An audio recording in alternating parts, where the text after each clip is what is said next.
Voilà, na pesi binombo te mingi bande konyo so bozolanda biso na République démocratique du Congo pe partout dans le monde entier. Émission la bino bolingaka mingi Écho International, émission Écho International ezalaka toujours présenté par le pasteur Flamme d'Angola na caméra tozali na évangéliste Cédric Makela l'homme valable donc grâce na yende bozotala ba bilili oyo ya kitoko. Na yebisa ki bino ke Écho International ça veut dire tant boyoka écho ça veut dire ba nouvelle.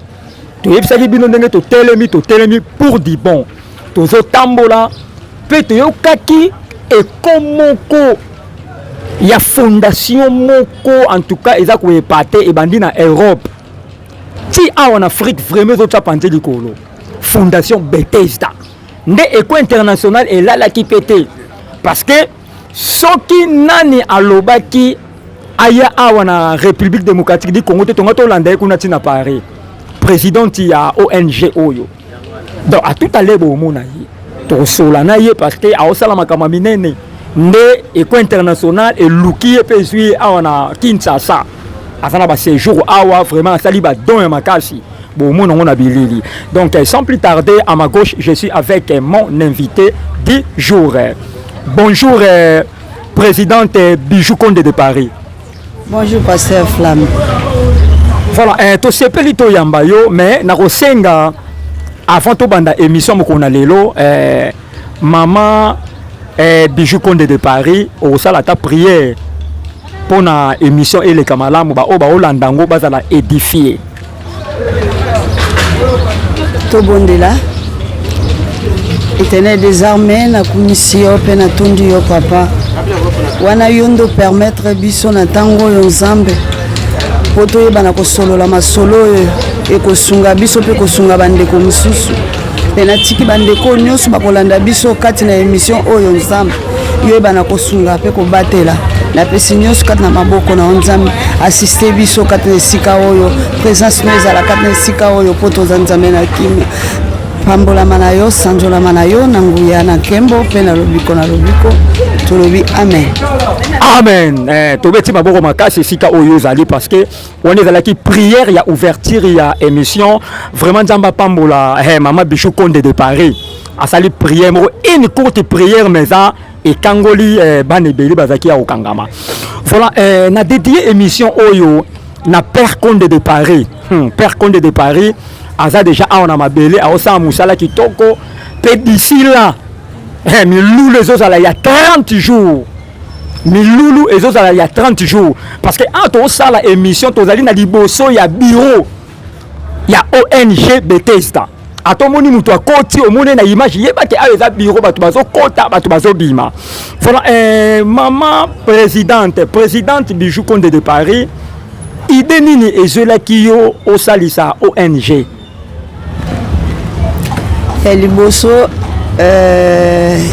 ONG oyo ezaki papa Condé o babengine pa Condé donc yende mutazwa kilikanisi wana likanisa kosala ONG betango ngana mona ki bon omoni papa soka zwi likanisi mama peut faut soutenir pour ce que yo soutenir papa kotambola bien te po biso ba mama kati na mokili oyo tozande biso ba tozo conduire musu ba papa. Alors papa tanga zwaki likanisi wana exposa kiango ngai pe na lobi eza likanisi ya malamu alors fallait to sala ba don wana alors ngai na fandaki pe na interesaki lisusu ndeko nanga mususu mama Brigitte Kinzinzi po ye pe lisusu azaki na likanisi donc to sangisi ka makanisi na ya papa no ya biso to sangisi ngo nyonso esika moko yango na tolobaki photo kende poto sala likambango.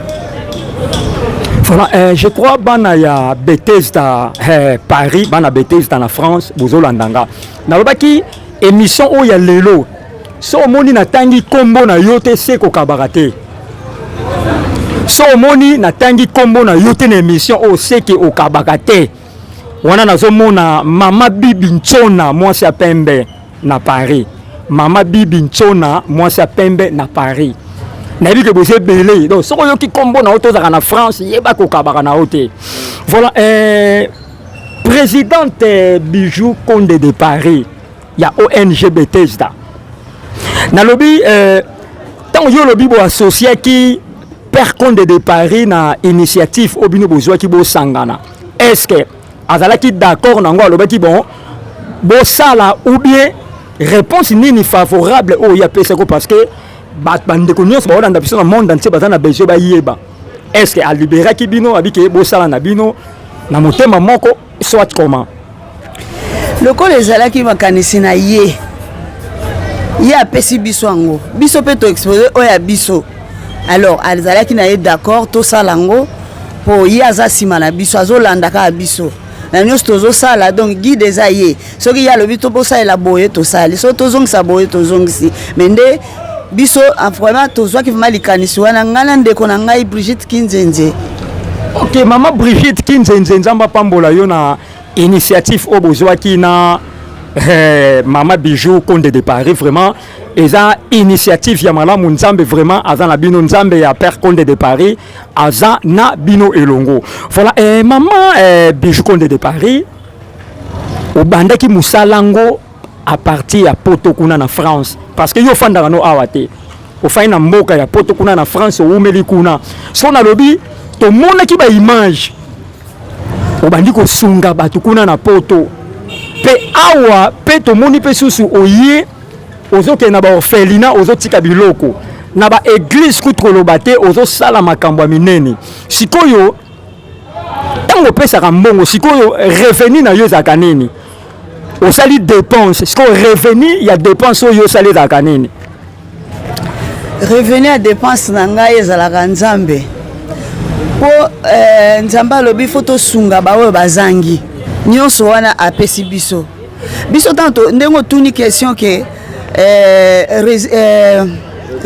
revenu na biso eza nini ndenge tozosala ba dépense revenu na biso eza nzambe Yesu Masiya oyo aza na likolo alobi fo tosalaka babien babien wana tosalaka po tozipaka masumu oyo mingi oyo biso toza nango alors yango wana tozosala babien wana revenu na biso ezaka yende mutayebi yango voilà nzamba pambola bino na longol no chapeau oyo pona image ya respect vraiment avec beaucoup d'honneur Père Conde de Paris avant la activité moko na yebi ke to kolobela yango pendant tout au long ya émission oyo na Mama Bijou Conde de Paris na longol chapeau oyo pona image ya komikitisa na Père Conde azana activité ya munene zo sala ezo banda semaine oyo tokokota na yebi ke pendant tout au long ya émission toko partager yango na Mama Bijou Conde de Paris aza mieux placé pona koyebisa libota nzambe makambo oyo ya milulu ekoleka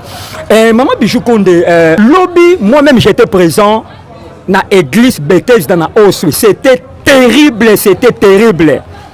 parce que ba fidèle ba yaki na attitude kara ya osambela mais bazalaki surpris présidente Bijou Conde de Paris malama ba monaka ba carton ya biloko ekoti vraiment même moi-même j'étais surpris na moni ba carton ya biloko ekoti netangu mate esili na moni kaka autorité morale o ba bengaka les représentants légaux Père Conde de Paris le prophète le big prophète tangu aya telemi apesi annonce l'église alobi ke lelo Mama Bijou azosala ba don na église c'était terrible na bi ke nena zoloba boye Cédric Makela l'homme valable bazo soit déjà ba image bazo balancer au mona le lenge et les gars qui lobi na Bethesda awana Kinshasa na Oswe na Kasavubu vraiment c'était catastrophique c'était terrible Mama Bijou Conde de Paris na lobi tangu o bande ko pesa ba don parce que batu bazongi na bifunda ya bilamba donc non na mona ngote parce que non na mona ngote ba image ezali botala l'homme valable azo balancer déjà ba image botala ndenge église ba sepelaki premièrement na mateya pe na sima ya prédication Père Conde de Paris azwaki micro pe apesaki Mama Bijou Conde de Paris maloba pe apesaki ke accès banda ko sala service ya ko kabola biloko botala bomo na Père Conde yemoko pa zali wana azosunga Mama Bijou Conde de Paris qui pesa mutu botala nde ba mama bazio ko zwa c'était terrible Mama Bijou tango sko pesa ki don wana kati na yo santaki nini omoni eloko oyo obongisaki yango mpena na motema bonzambe. Voilà. Oyo yo eza ya mokili te me nzambe nde moto atiaki yo yango à cœur. Okay. Donc ndenge atiaki nga à cœur ntango namoni bato vraimen bazozwa biloko mpe na esengo donc ngai moko mpe na motema nazalaki na esengo mpe naza na elikya nzambe na likolo asepelaki na badon oyo bandeko bazwaki. Donc esengo na nga mpenza ezalaki wana na ndenge bandeko bazozwa mpo omoni biso ndenge toza na poto na loba toza ntango mosusu na bilamba mosusu tolataka te. Voilà. Biloko mosusu tosalelaka te ntango mosusu kovanda mpe elamba moko olati yango ntango mosusu après une année après 2 ans ozomona tozobomba kaka kobomba mais ntango bandeko bazwaki biloko wana nasepelaki. Voilà. Mpo soki toza nango na bandako toyebaka mpe kopesa. Voilà. Tozali te tokangaka kaka nyonso na bandako biso tobomba kaka ezoya ebele oyebi te mokoloni liwa ekosurprendre yo tosalaka babien mpona a partir na babien wana nzambe azoyeba kosunga biso. Voilà, napesi bino mbote mingi bandeko bozolanda biso na Mama Bijou Konde de Paris. Il y a la présidente, il y a ONG Bethesda. Parce que siège nango vraiment na Paris. Siège nango eza na Paris. Awa vraiment musala pe ezo sala mamalamu. Na lobaki émission lelo ezali polele nabaki ndeko nyonso na otanga kombo na yete awa. So za na France yeba ko kabarate. Nazo pesa mbote premièrement na Mabibi na Paris. Adeline Kanda mwasi ya Thomas Fwengi na Suisse. Wane ezali ba dédicace na yo na pesi mbote na Henrietto Exotique toujours na Paris. Henrietto Exotique toujours na Paris. Bango bazali bandeko oyo vraiment bazali ba bras droit ya présidente Bijou Konde de Paris. Na pesi mbote na Brigitte Kinzenze mwasi ya 4 saisons. Brigitte Kinzenze mwasi ya 4 saisons. Salutation na yango wana na pesi mbote na Alain Dimbi mobali ya Fiji Diantete vraiment éco international yango yo et sans oublier Caps Capella mobali ya Dadi voilà lentement et sûrement toza toujours na présidente Bijou Konde de Paris présidente nabi question za boye na lobi sikoyo ba initiative nini to ba idée na yo eza nini pona ba orphelinat parce que na yebi ke osungaka déjà ba orphelinat parce que ndenge yo yebo est-ce projet eza nini na ba orphelinat. Merci mingi pasteur Flamme. Projet nanga pona ba orphelinat eza pona kokende kotala kotikela bango biloko ya kolia bilamba donc pona kokenda ba orphelinat donc yango wana nga naza na projet wana pe toko étendre un peu mingi mune et ya va munene makasi po nzamba zo sunga biso na mokio nzamba zo pesa biso pe toko partager na bango. Voilà, na mokio oyo nzamba zo pesa Père Konde de Paris pe Mama Bijou alobi ke ba ko partager yango pe na ba orphelin donc nzamba pambola bino na PCP bon retour au pays na ma gloire mayaoula vraiment nzamba pambola yo osala musala kitoko na équipe nationale na pesi mbote na Lisa Kitata émission internationale yango yo et sans oublier Gilite voilà Mama Bijou toza toujours na yo oye papa so sala 30 jours azosala 30 jours il y a marathon de prière, de délivrance, de guérison et de miracles. Si on a 30 jours wana papa uti na ba problème ya makasi mais lokola nzambe aza na mosali na ye abikisi est-ce que na 30 jours wana oyebisa libota nzambe nini na bana Bethesda o baza na République démocratique du Congo oyebisa bango nini na 30 jours wana. Merci mingi pasteur Flamme. Na séminaire oyo papa zo sala ya 30 jours donc nazo benga bana na nzambe ba oyo baza na ba mikakatano ndenge na ndenge o bazo komitungisama baya po nzamba ko sala bikamusa minene po papa uti na pasi donc nzambe oyo ya sambelaka asaleli ba miracle ya ndenge na ndenge soko moni ye okoyeba ka mutu awuti na malade mais aza bien grâce nyonso ya Nzambe oyo akumisaka yango na bandeko boya Nzambe oyo akumisaka ye wana pe mutu akosunga bandeko nyonso baza na mikakatano.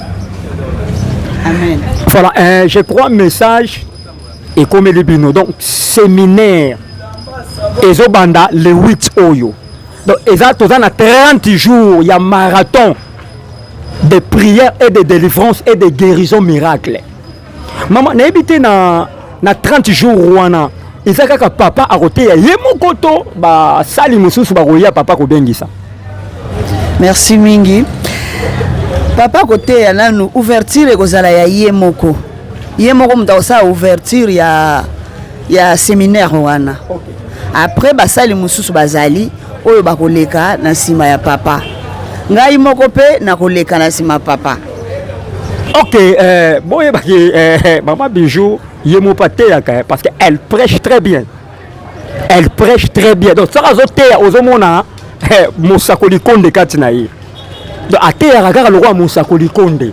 Donc na osengi na bandeko nyonso oyo bolandi publicité wana Cédric alekisi déjà nini publicité ya activité oyo ezo banda le 8 donc 30 jours yaka yo ozana ba problème yo oyo oke basambela pona yo bikate yo oyo obaya na osenga na yo le 8 oyo yaka séminaire ezo banda na 5h ti 7h30 aussi là na sengi na yo ozaloza wapi mwana Bethesda nyonso zaka na France soko zali awa yeba ke ton père spirituel aza déjà na mabele père Konde de Paris azali awa azobanda milulu le 8 kozanga te landa programme déjà ngone ezoleka Cédric Makela l'homme valable azoleka déjà information déjà ya séminaire po yo oya na séminaire oyo voilà maman Bijou Konde de Paris question eza boye parce que boye na Kinshasa osali mo batembele oye na Kinshasa bokuti bato bazalaki na ba couvre-feu bato bazalaki confiné pe ba confiné ki baba mais boye ba fongoli ba déconfiné déjà ba sali ba déconfinement et salami ce que yo ndenge yo yebe omoni ndenge nini. Merci papa. Ndenge na yemboka na moni yango penza bon na sepeli nde na moni famille na ngai. Okay. Na moni famille ya mbali na nga na moni bandeko mususu wana na sepeli mais problème kaka banzela nde eza pasi mabulu komata na kati ya voiture ozotambola okasa moto ozobina d'autant okozonga na ndako pasi yanga nazosenga pena bakambi ya mboka vraiment botalela biso likambo ya banzela et puis na ndako kolala courant ezate lelo ta musu courant lobi bokozwa te donc bangungi donc eza passe faut zalaka na climatiseur pour lala bien ce qui courant pezali ce courant ezate donc ezaka passe donc mai lisusu bat faut baka no toka ka soki bwa biloko wana penza yango bakambi na biso bosalela biso pa biloko wana po bandeko penda bazala malamu donc tozala cœur na bino donc bo meka ko bongisa ma côté wana courant mai donc yango wana penza ezo simba mboka. Merci. Ok, voilà, on est là qui message ya maman biso Bijou Konde de Paris na seki ka bibo zo tambo na mutu ko roi bozo bina. Ah, c'est dit ma quel homme fala bo tambo na mutu ko roi bozo bina. En tout cas ba konzi bo ki message oyo na ebi ke musala ezo salama. Mais bo avancer lisusu bo sala lisusu makasi. Tebi ke Nzambe akopambola bino. Voilà maman présidente Bijou Konde troy ko retenir yo mingité. Pesa biso mo ya séparation ya émission lelo na o etali ONG na o etali makambo na Nzambe yebisa biso. Merci beaucoup papa. O etali ONG na ngai ONG wana tokobongisa lisusu makambo mususu na papa poto yeba kosunga kosala oyo Nzambe azotia biso à cœur po biso tosalaka likambo teke oyo biso moko tolingi tosala biso tosala likambo o Nzambe azotalisa ke so bosala boye yango na biso tosalaka pona ONG tozozela kaka nzambe ye moko ayebi ndenge akosalela biso pe biso tosala. Après pona likambo etali activité ya prière. Okay. Donc prière ezali toza la matinale oyo ekobanda le 8, mais à part ça toza la matinale oyo toza nango tozaki nango mercredi et vendredi. Mais le 8 tobandi de 8 au 8. Donc 8 septembre au 8 octobre. Donc chaque jour toza na tongo à part samedi et samedi, à part samedi. Donc mikolonio se tikali donc toza pe na activité makasi.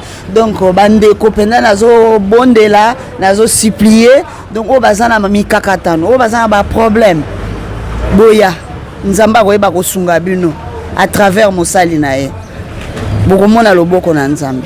Merci. OK, merci. Ba dédicace ça la bien mo bambote na bande ko nyonso balandaki yo na moko na lelo. La pesi mbote mingi na bana Bethesda na Paris. Bana Bethesda après na pesi mbote mingi pasteur Didier surtout na pesi vraiment mbote mingi. Pesi mbote mingi na mwana na ngai Laure Condé. Na pesi mbote mingi na mwana na ngai Wali Condé. Na pesi mbote na Sarah Condé ya Jarvini. Na pesi ba Aristote Glover. Bango nyonso Océane na pesi bango mbote mingi nzamba pambola bango. Amen. Basili basé belé donc lokolo yo lobike tango eza muke donc yango wana moyena tanga bango nyonso ezate yango wana tango muke ba ona tangi no na tangi te boza bana nanga boza awa boza kat na motema na ngai. Mais mama obosani mutu moko bwaki ete ebi mutu obosani Père Condé de Paris. Yeah, atana lobi kombo na ete. Donc imaginez ezala kaka pa na ngai. Atana lobi kombo na ete mais na pesi mbote mingi Père Condé de Paris. Nzamba pambolo lisusu. Ba miracle nzamba sali kati na yo. Yo ba pe ko transmettre ngona bato. Pote bande ko bazwa lobiko. Amen.